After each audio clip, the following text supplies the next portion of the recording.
Bismillahirrahmanirrahim. Alhamdulillahilladzi hadana li hadza wa ma kunna linahtadiya laula an hadanallah. Asyhadu an la ilaha illallah wahdahu la syarika lah. Wa asyhadu anna Muhammadan abduhu wa rasuluh.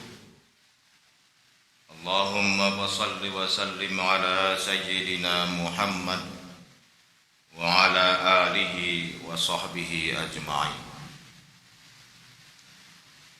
Wa ya ayuhan nas ittaqullah haqqa tuqatih wa la tamutunna illa wa antum muslimun. Faqala Allah ta'ala fil Qur'anil Karim, A'udzu billahi minasy syaithanir rajim. Bismillahirrahmanirrahim. Alam ya'ni lil ladzina amanu an takhsha'a qulubuhum li dzikrillah wa ma nazzala minal haqq wa la yakunu kal ladzina utul kitaba min qabl wa tala 'alaihimul amad faqasat qulubuhum wa katsirun minhum fasiqun. I'lamu anna Allaha yuhyil arda ba'da mautiha qad bayyana lakumul ayat la'allakum ta'qilun. Shadaqallahul azim. Kaum muslimin sidang jamaah Jumat rahimakumullah. Puji dan syukur marilah senantiasa kita serahkan kepada Allah, yang mana pada hari mulia ini, hari yang diagungkan Allah dan Rasul-Nya, sehingga Allah patrikan hari Jumat ini pada salah satu surah dalam Al-Quranul Karim, yaitu surah Jumu'ah. Adapun kiranya kenapa dipatrikan ayat atau surah Jumu'ah itu di dalam Al-Quran adalah untuk mengingatkan kita agar tiba pada waktu Jumat minimal kita mengingat kemuliaan dan keagungannya. Itu paling minimal. Kita mengistimewakan hari Jumat itu minal laili ila ghurubiha, dari malam Jumatnya sampai terbenamnya matahari pada hari Jumat. Sehingga banyak hadis Rasulullah mengungkapkan siapa yang mengistimewakan hari Jumat dengan beramal soleh, beramal kebaikan, dilipat gandakan pahalanya untuk menutupi kelemahan dan kekurangan pada masa lalunya. Begitu juga sebaliknya bagi siapa yang melakukan kemaksiatan pada hari Jumat atau minal lail, dari malam Jumat. Kemaksiatan itu apakah ghibah, menggunjing, menggosip, atau bahkan bermain judi, minum dan sebagainya, atau bahkan kemaksiatan itu tidak melakukan kewajiban yang diperintahkan oleh Allah, maka juga akan dilipat gandakan oleh Allah dosa yang akan kita lakukan pada hari Jumat. Oleh karenanya balancing, keseimbangan antara keduanya itu sudah Allah letakkan pada hari Jumat itu. Minimal bagi kita orang yang beriman adalah sedikit rasa kesadaran kita, minimal kita munculkan dari malam Jumat atau siang Jumat untuk tidak melakukan kemaksiatan di hadapan Allah Subhanahu wa taala, atau meningkatkan amal kebaikan, amal soleh pada hari Jumat. Ini masih ada harapan insyaallah husnul khatimah. Salawat beriringan salam juga senantiasalah kiranya tercurahkan ke baginda Rasul Nabi Yuna Muhammad sallallahu alaihi wasallam beserta keluarga dan para sahabat-sahabat beliau sekalian. Ayuhal jamaah jemaat rahimakumullah.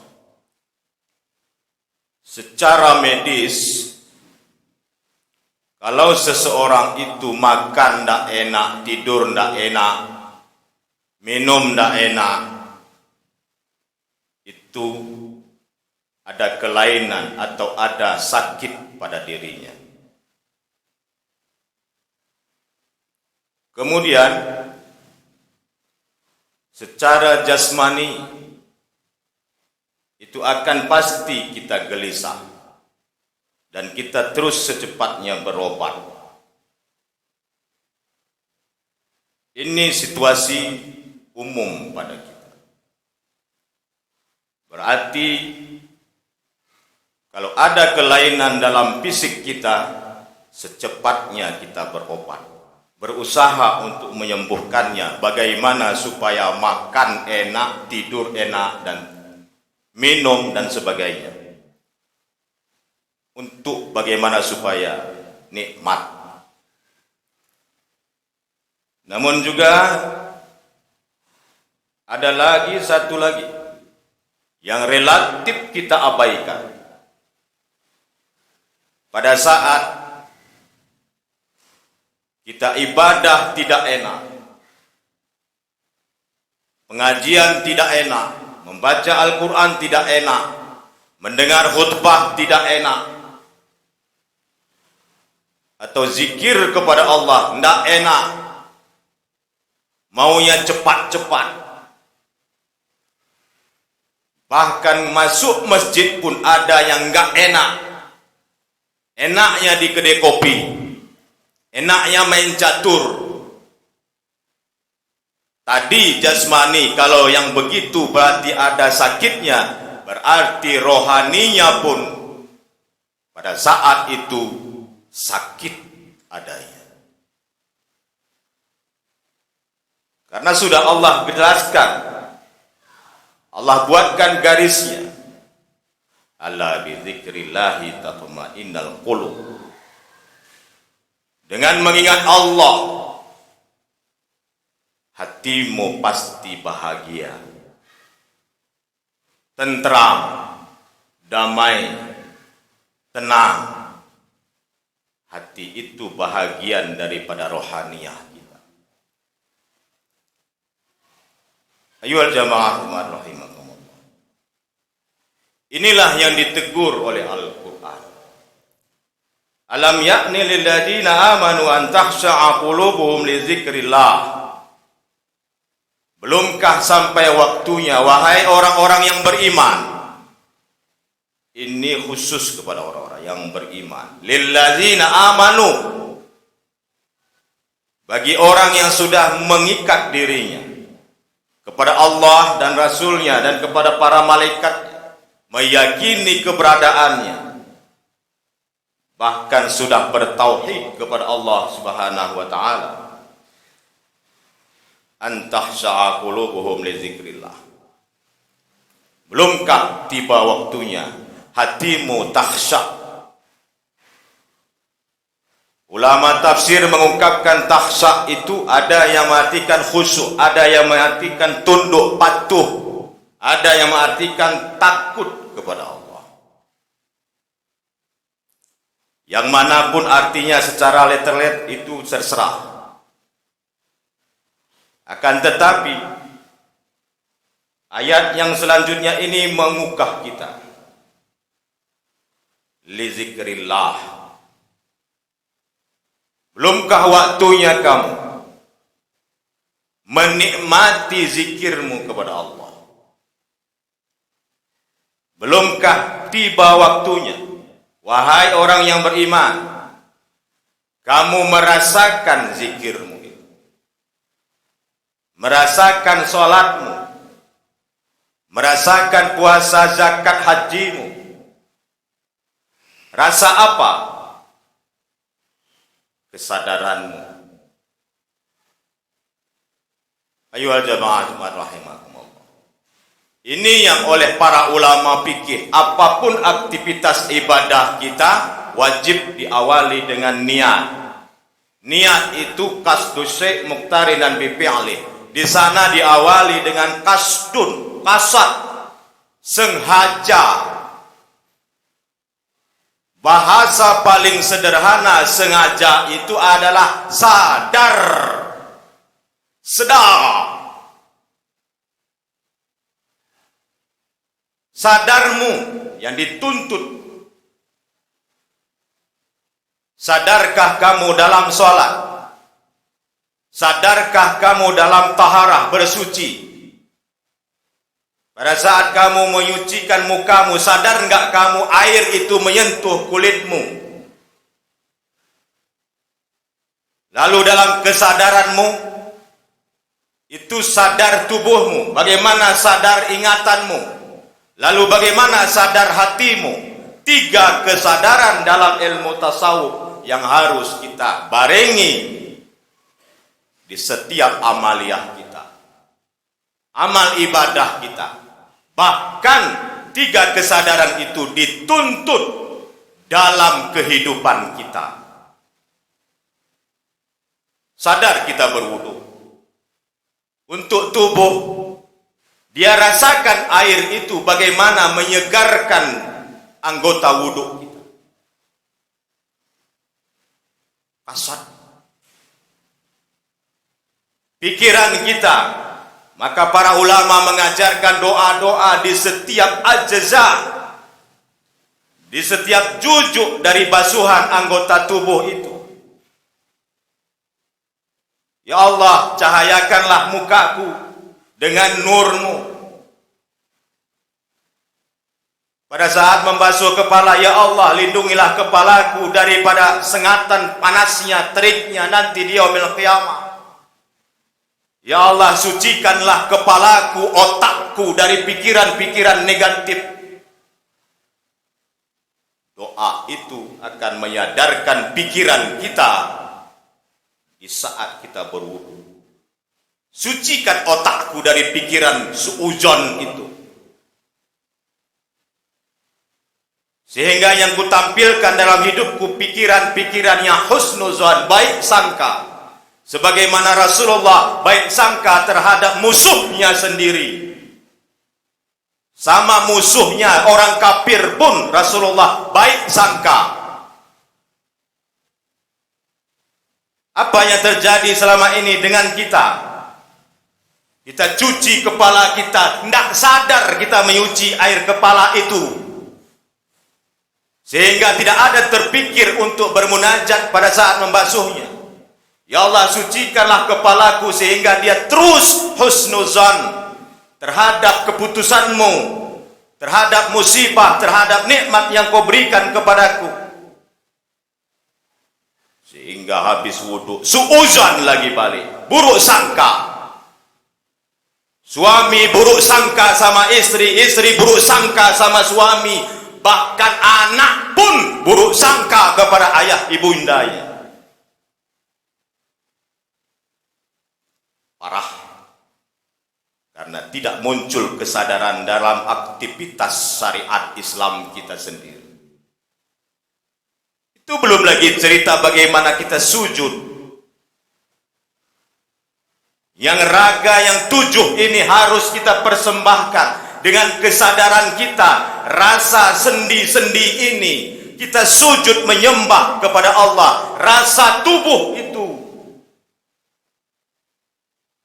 sangat sederhana dalam kajian Islam itu. Nggak perlu membahas hakikat dalam. Sementara yang sederhana pun tidak jelas. Belum lagi apa yang harus kita pikirkan, bacaan-bacaan Fatihah. Kesadaran itu wajib kita munculkan. Ayolah jamaah kemarin. Ini yang ditegur, belumkah tahsya'a qulubuhum li zikrillah? Oke, kalau memang kamu belum juga itu menyadarkan kamu. Wa ma nazala minal haq. Belumkah ada di hadapanmu kebenaran-kebenaran yang di depan matamu? bagaimana jenazah dikuburkan, yang di depan matamu bagaimana dirimu sakit, bagaimana dirimu dalam keadaan lemah. Tidakkah juga itu menyadarkan? Ini yang menjadi teguran luar biasa.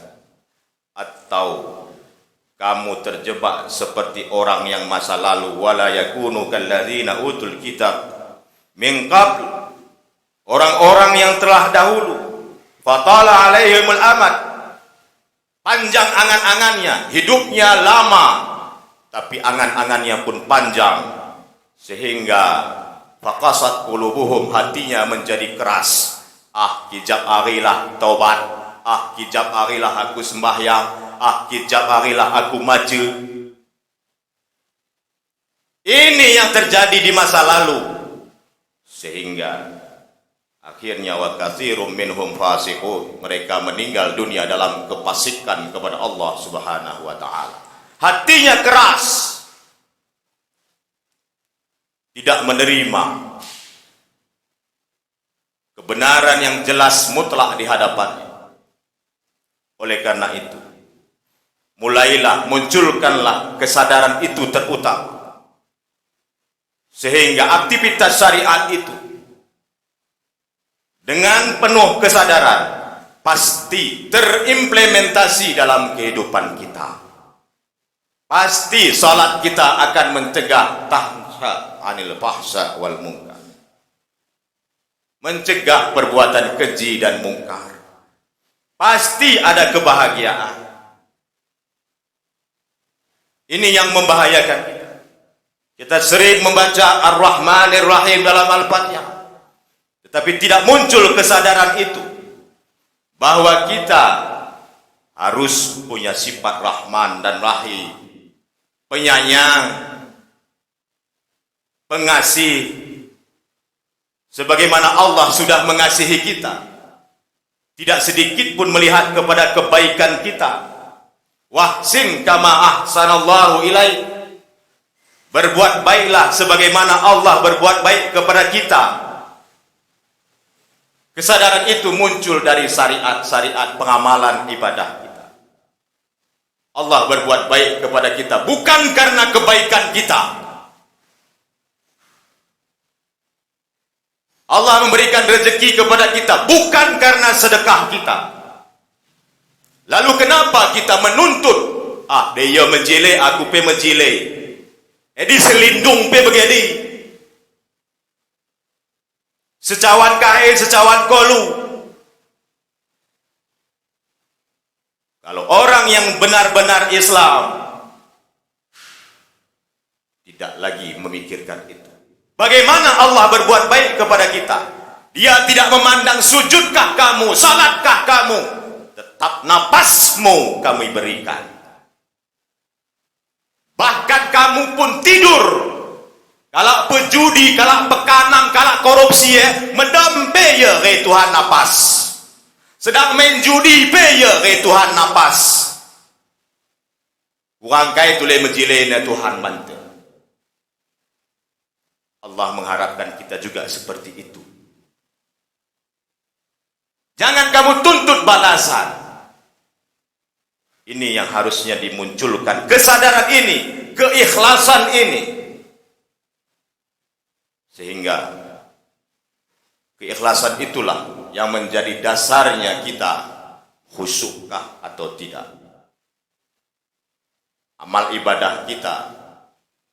Oleh karena itu, kesadaran muncul disebabkan oleh kita merasakan bahwa Allah senantiasa ada dalam kehidupan kita. Kalau tidak, akan sulit rasanya kalau tidak mengharapkan apapun dari kehidupan ini. Oleh karena itu, marilah seluruhnya bagi saya dan bagi kita semua terus memperbaiki diri, sehingga bagaimana meningkatkan kesadaran itu dengan level-level yang pastinya level tertinggi itu adalah level Sidratul Muntaha, level la maujud illallah. Tidak ada lagi yang diharapkan terkecuali hanya Allah dalam kehidupan ini. Namun level-level ini tidak akan mungkin seindah dan yang sedapat mungkin kita bayangkan, akan tetapi pasti ada tahapan-tahapannya. Dalam agama pasti ada anak tangga. 1000 anak tangga bisa kita lewati, tapi harus satu persatu, perlahan-lahan, sehingga anak tangga itu berhasil kita lewati. Tapi jangan pernah bayangkan 1000 anak tangga, kamu akan pasti lemah, kamu akan pasti tidak akan bergerak untuk melangkah, karena kamu sudah bayangkan 1000 anak tangga itu. Akan tetapi kalau kamu menjalani hari ini aku harus berbuat baik, besok perkara lain. Ya, kalau saya masih hidup, tapi hari ini harus saya penuhi dengan aktivitas kebaikan. Itulah yang harus kita lakukan. Besok bukan urusan kita. Begitu juga yang masa lalu bukan lagi urusan kita, sudah selesai. Hari ini, ibadahku hari ini harus lebih baik daripada yang semalam. Itulah yang menjadi kesadaran yang murni yang Allah berikan kepada kita. Semoga ada manfaat.